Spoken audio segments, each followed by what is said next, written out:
বাচ্চা। কি ব্যাপার, আমার বাড়িতে এসে গালাগালি করছো কেন? তুই সেই মাস্টার যে আমার মেয়েকে কিডন্যাপ করেছিস? বল আমার মেয়ে কোথায়? আমি কি করে বলবো তোর মেয়ে কোথায়? এই জানো, সত্যি করে বল আমার মেয়ে কোথায়, নাই তোকে এখানে আমি তাজা খবর দেব। এই, এটা ভদ্রলোকের বাড়ি, আওয়াজ নিচ্ছে। তোর ভূত তার কিছু বলে রে। বল আমার মেয়ে কোথায়, বল বল তোর ভূত তো শিখাবি, বল বল আমার মেয়ে কোথায়, বল। আমি বলছি তোমার মেয়েকে আমি কিডন্যাপ করেছি ঠিকই, কিন্তু আমার কাছে নাই। তাহলে কার কাছে আছে আমার মেয়ে? বল বলছি, বল। হ্যাঁ বলছি, তোমার মেয়ে আছে ওই ওই শাকিলের কাছে। শাকিল? শাকিল, শাকিল, ওরা আমাকে মেরে ফেলবে, বাঁচাও বাঁচাও। আয় আয়, তোদের জন্য অপেক্ষা করছি। ওই কি রে মাস্টার, একটা কাজও ঠিকঠাক করতে পারিস না? যে আমার কাজও সম্পূর্ণ করতে পারে না তাকে আমি এই দুনিয়াতে বাঁচিয়েও রাখি না।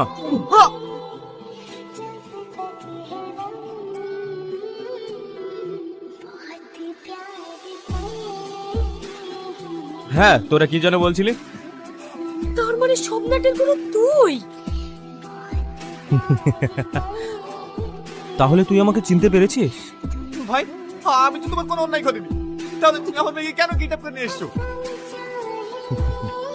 অন্যায়? অন্যায় তুই করিসনি, অন্যায় করেছে তোর বউ। মনে পড়ে? মনে পড়ে সেদিনের কথা, যেদিন আমি তোকে প্রপোজ করেছিলাম? গোটা কলেজে সবার সামনে তুই আমাকে চড় মেরেছিলি। আমি সেদিনই প্রতিজ্ঞা করেছিলাম তোর জীবন আমি তছনছ করে দেব। আজ দেখ, দেখ কেমন লাগে।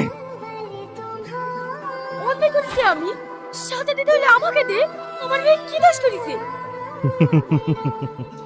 কোথায় আছে না, কান টানলে মাথা আসে, আমি ঠিক সেটাই করেছি।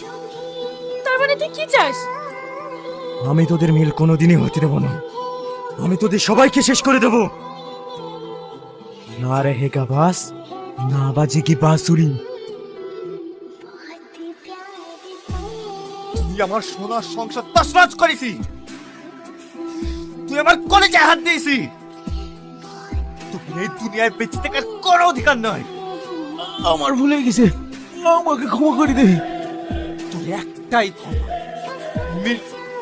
বল।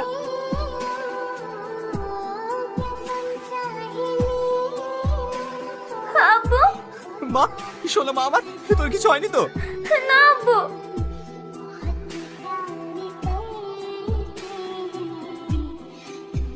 মা, তুমি কোথায় যাচ্ছ? আমি আমার আসতে চাইছি মধু।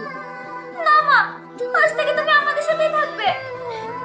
আমি যে অন্যায় করেছি মধু, তোর আব্বার কাছে মুখ দেখানোর মতো না।